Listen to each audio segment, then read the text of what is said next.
نحمده ونصلی علی رسولہ الکریم۔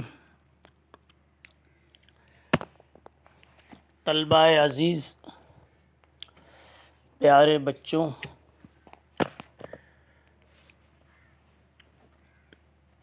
آپ کو ماقبل سے ربط یاد ہوگا کہ بخاری شریف کی خصوصیات کا بیان چل رہا ہے۔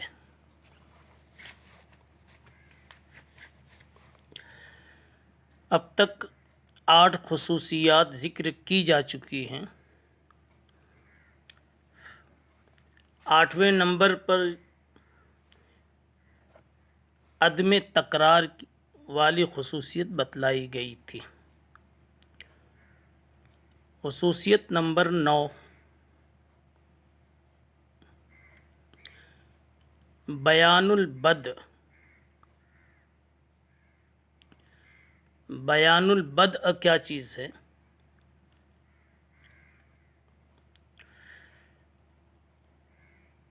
جب امام بخاری رحمۃ اللہ علیہ کوئی اہم عنوان شروع کرتے ہیں تو بسا اوقات اس سے متعلق تاریخی ابتدا کو بتاتے ہیں۔ مثلا پہلا ہی باب دیکھیے، باب کیف کان بدء الوحی۔ وحی کس زمانے میں شروع ہوئی، کس ماحول میں شروع ہوئی، گویا اس کا ایک تاریخی پس منظر بتاتے ہیں۔ ایسے ہی فرمایا باب کیف کان بدء الحیض، فرمایا باب بدء الاذان۔ ایسی ایک عنوان ہے بدء الخلق۔ ان تمام سے مقصود ہے متعلقہ مضمون کی تاریخی حیثیت پر اور اس کے زمانے پر واقفیت دینا۔ یہ اہتمام کی اس طرح کی بات بتاتے چلیں اس کتاب کی خصوصیات میں ہے۔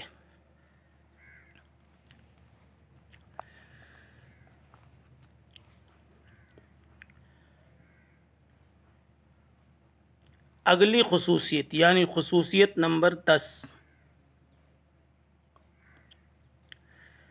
اشارہ اختتام۔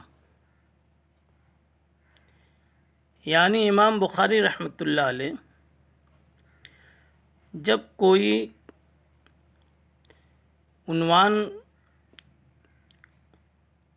کتاب کی شکل میں ختم کرتے ہیں، مثلا کتاب الطہارت ختم ہے، کتاب الصلاۃ ختم، یا اور پہلے دیکھیے کتاب الایمان، کتاب العلم ختم۔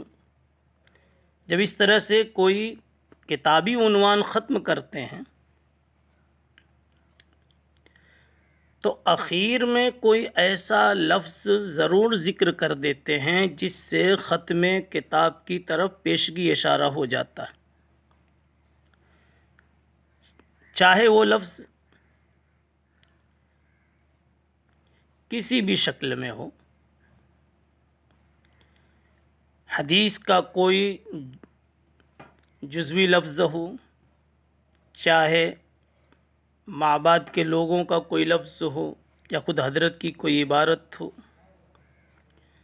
عامتاً تو روایت ہی کا کوئی لفظ ایسا وہاں ذکر کرتے ہیں اور ویسی روایت لاتے ہیں جس میں قطع کا، ختم کا، انقطاع کا معنی موجود ہوتا ہے۔ مثال کے طور پر پہلا ہی عنوان دیکھ لیجئے بدء الوحی کا، جب حضرت نے مکمل کیا ہے تو ہرقل کا ایک طویل واقعہ بیان فرمایا، اور واقعے کے آخر میں جو بات لکھی ہے آپ دیکھیں گے تو آخر میں پائیں گے فَكَانَ ذَلِكَ آخِرَ شَانِ ہرقل، یہ ہرقل کی کہانی کا انجام ہوا، یعنی جو کچھ ہوا پیچھے کہ ہرقل باوجود کہ اسلام کے قریب آنے کے پھر بھی اسلام میں نہیں آیا، فَكَانَ ذَلِكَ آخِرَ شَانِ ہرقل، یہ ہرقل کی کہانی کا آخری انجام ہوا۔ یہاں آخر کا لفظ لا کر کے اشارہ کر رہے ہیں کہ جیسے اس کا آخر یہ ہوا، ایسے ہی اب ہمارے بدء الوحی کی وحی کی بیان کی گفتگو بھی یہ آخر ہوئی۔ ایسی کتاب الحج میں حضرت فرماتے ہیں آخر میں وَاجْعَلْ مَوْتِي فِي بِبَلَدِ رَسُولِكَ، حضرت عمر کی دعا میں ہے کہ دعا فرمائے انہوں نے اللہم اجعل شہادتاً، اللہم ارزقنی شہادتاً فی سبیلک واجعل موتی فی بلد رسولک، میری موت تیرے نبی کے شہر میں ہو۔ یہاں موت نام ہے اختتام زندگی کا۔ اس سے پتہ کیا چلا کہ جس طرح مضمون میں اختتام زندگی کا بیان ہوا، سمجھو یہ عنوان بھی اب اختتام پذیر ہو رہا ہے، اور یہ ایک کلامی لطافت ہے، نزاکت ہے کہ کسی موقع پر مناسب حال مناسب زمان کوئی بات کہہ دی جاتی ہے، مناسب مکان کوئی بات کہہ دی جاتی ہے۔ مثال کے طور پر کسی صاحب کا نام نور الدین ہے، نور ہے، اتفاق سے وہ تشریف لائے اور اسی وقت لائٹ آ گئی تو آدمی یہ جوڑ دیتا ہے کہ دیکھیے صاحب نور آیا نور کے آنے سے۔ یہ ایک لطافت کلامیہ ہے۔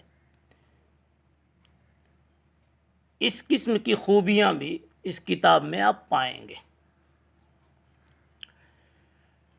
شیخ زکریا رحمۃ اللہ علیہ فرماتے ہیں کہ ہر کتاب کے اختتام کے موقع پر جو حدیث ذکر کرتے ہیں حضرت، یا جو باب منعقد کرتے ہیں، اس سے صرف اختتام بحث کی طرف اشارہ کرنا مقصد نہیں ہوتا، بلکہ حضرت کا مقصد اختتام حیات کی طرف بھی متوجہ کرنا ہوتا ہے۔ یہاں دو بات ہو گئی، ایک حافظ ابن حجر عسقلانی کی۔ حافظ صاحب فرماتے ہیں کہ حضرت کی آخری عبارت سے اختتام مبحث کی طرف اشارہ ہوتا ہے۔ شیخ زکریا رحمۃ اللہ علیہ فرماتے ہیں اختتام حیات قاری کی طرف اشارہ ہوتا ہے۔ اے قاری، جس طرح سے بحث پوری ہوئی، ختم ہوئی، اب سمجھو تمہاری زندگی بھی ایک دن پوری ہو جائے گی۔ یہ اختلاف ذوق پر مبنی ہے۔ اگلی خصوصیت، بلکہ یہ آخری خصوصیت آپ کے سامنے ہم پیش کر رہے ہیں، مناسبت بین البدایہ والنہایہ۔ امام بخاری رحمۃ اللہ علیہ کے بدایہ اور نہایہ میں بڑی خوب مناسبت ہوتی ہے۔ ابتدا کہاں سے کرتے ہیں اور انتہا کہاں پر ہوتی ہے، دونوں کو اگر ملاتے چلیں اور دیکھتے جائیں تو علمی نقطے بھی خوب ملیں گے، اور کلام کی لطافت کی بھی خوب لذت محسوس ہوگی، علمی معنویت کا لطف اور گفتگو کی شیرینی کا لطف دونوں ساتھ ساتھ آپ محسوس کریں گے۔ مثلاً آپ دیکھیے، بخاری شریف کی ابتدا بدء الوحی سے، پہلا باب بدء الوحی ہے، بنیادی باب، اور اس کے بعد بنیادی کتاب کتاب الایمان ہے، اس کے بعد شدہ آخر میں جب پہنچے تو بنیادی عنوان کتاب التوحید ہے۔ اب یہ جوڑتے جائیے آپ،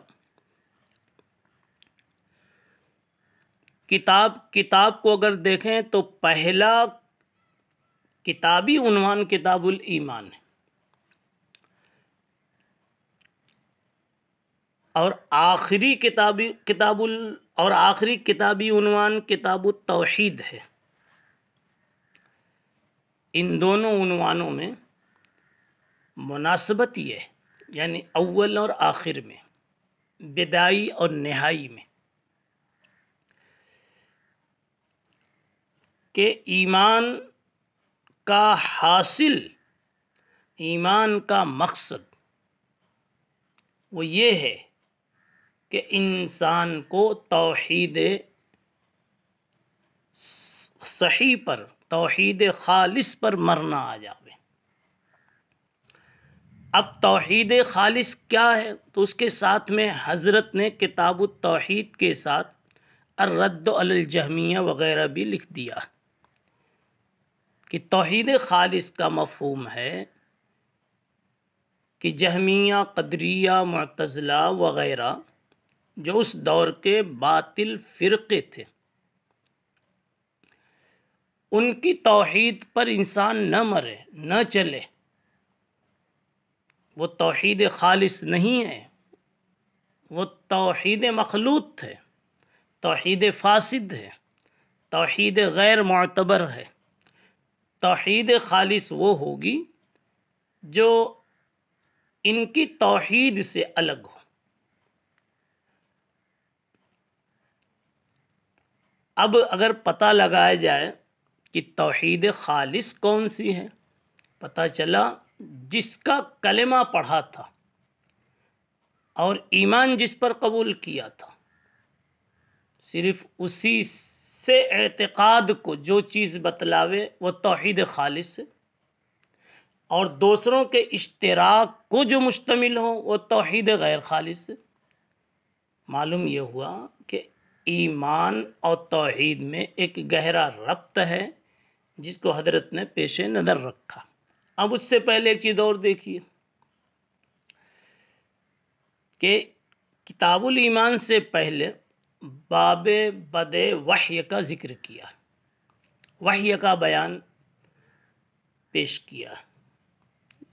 مناسبت یہ ہے، ایمان بھی مطلق نہیں، علی الاطلاق نہیں معتبر ہے، وہ معتبر ہے جو وحی کے آئینے میں، وحی کی روشنی میں معتبر ہو، صحیح ہو۔ یہ مناسبت کا صرف لطف بتایا جا رہا ہے۔ ایک اور لطف لیجئے اسی میں، سب سے پہلا عنوان وحی کا اور سب سے آخری عنوان، باب والا عنوان، سب سے آخری باب والا عنوان وَنَضَعُ الْمَوَازِينَ الْقِسْطَ لِيَوْمِ الْقِيَامَةِ، ان میں مناسبت دیکھیے۔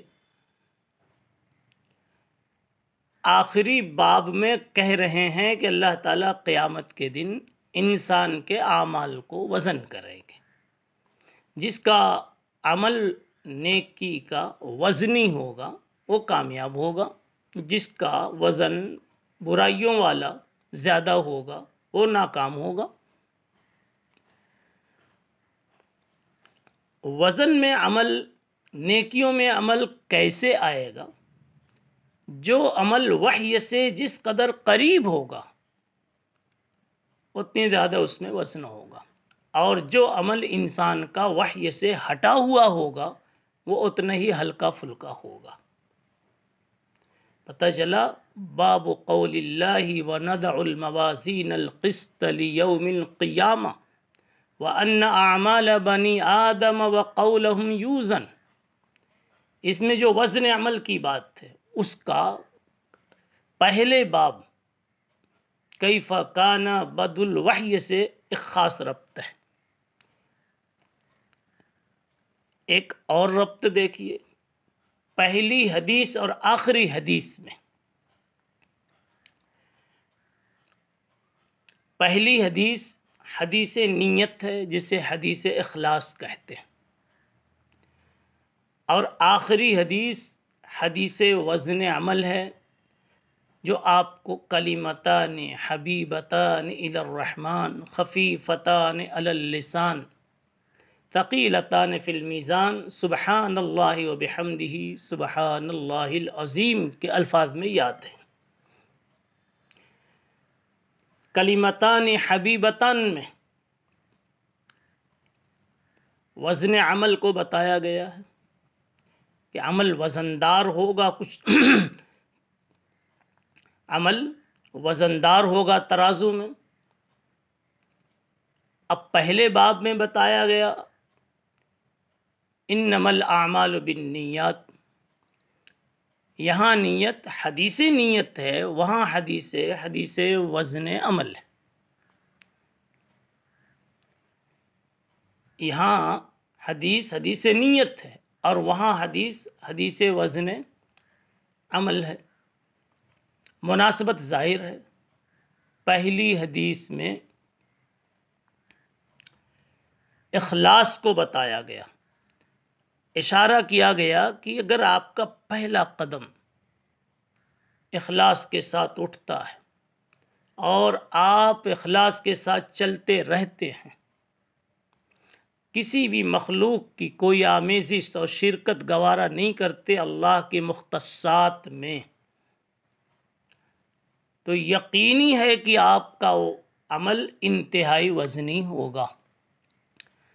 اور اگر آپ اس سے ہٹ کر چلتے ہیں تو یاد رکھیں کہ بڑے بڑے انفاقات، صدقات، حج و عمرات، بہت ساری عبادات، صلوات، ہزاروں نیکیاں آپ کی ہباء منصورہ بے وزن ہو جائیں گی، صرف اس لیے کہ ان میں اخلاص نہیں تھا، اس میں للہیت نہیں تھی، خدا کے علاوہ کسی اور کی بھی شمولیت آپ کے اعتقاد میں یا آپ کے خیال میں تھی۔ تو یہ ایک مناسبت، ایک خصوصیت امام بخاری رحمۃ اللہ علیہ کے کتاب کی بہت ہی اہم ہے۔ بیان البدء، بیان المناسبت بین البدایہ والنہایہ۔ عجیب مناسبت ہوتی ہے، مگر فرق یہ ہے کہ مناسبت مخفی ہوتی ہے۔ ایک بڑی پیاری مناسبت میں بتاؤں، باپ سے مناسبت صرف بدایہ اور نہایہ میں نہیں، بلکہ کہہ سکتے ہیں کہ ہر باب اور حدیث کے درمیان، اور ہر باب کے درمیان، اور ہر حدیث کے درمیان بھی خوب مناسبت۔ اس وقت ہم سب کی تطبیق نہیں کریں گے، دیر ہوتی جائے گی، تھوڑی سی بات بتاتے ہیں جو آپ کے ذہن میں موجود رہ سکے۔ آپ دیکھیے امام بخاری رحمۃ اللہ علیہ اعتکاف کا بیان مکمل کرتے ہیں اور اس کے بعد بیوع کی بحث چھیڑ دیتے ہیں، جبکہ اور کتابوں میں یہ ترتیب نہیں ہے، کسی جگہ بھی یہ ترتیب نہیں۔ وجہ کیا ہے؟ بڑی خوبصورت وجہ عاشقین بخاری نے، شارحین بخاری نے پیش کی ہے۔ کہتے ہیں اعتکاف کا مقصد تھا کہ اللہ سے انسان جڑ جاوے، مخلوق سے کٹ جاوے، دل اس طرح سے بن جاوے۔ اب جب اعتکاف سے نکلا ہے تو اس کی جانچ، اس کا امتحان، اس کی چیکنگ کہ دل کا بنا کہ نہیں بنا، اعتکاف کا کوئی رزلٹ آیا کہ نہیں آیا، اس کا پتہ پھر کسی دینی ماحول میں نہیں چلے گا، یہ تو دنیاوی ماحول ہی میں چلے گا۔ اس لیے کہ وَبِضِدِّهَا تَتَبَيَّنُ الْأَشْيَاءُ۔ اب جب بازار میں بھیجا گیا اس اعتکاف والے کو اور واقعی اس کا دل اللہ کی طرف متوجہ رہا تو سمجھو کہ اعتکاف کا رزلٹ خوبصورت ہے، مثبت ہے۔ اور اگر وہ بازاروں میں پچھلے زندگی کی طرح، پچھلے دنوں کی طرح پھر منہمک ہو گیا، جھوٹی قسمیں کھانا، دھوکے دینا وغیرہ وغیرہ، پھر وہ بازاری خرافات میں مبتلا ہو گیا تو ہم سمجھ گئے اس کا اعتکاف مؤثر نہیں بن سکا۔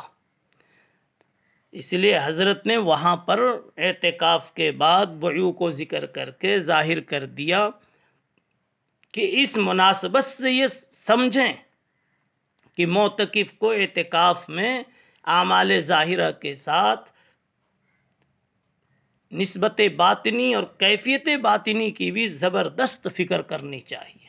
اور یہ معنی پیدا ہوا ہے صرف مناسبت کی اس دقیق لطافت سے اور اس خوبصورتی سے۔ وآخر دعوانا ان الحمد للہ رب العالمین۔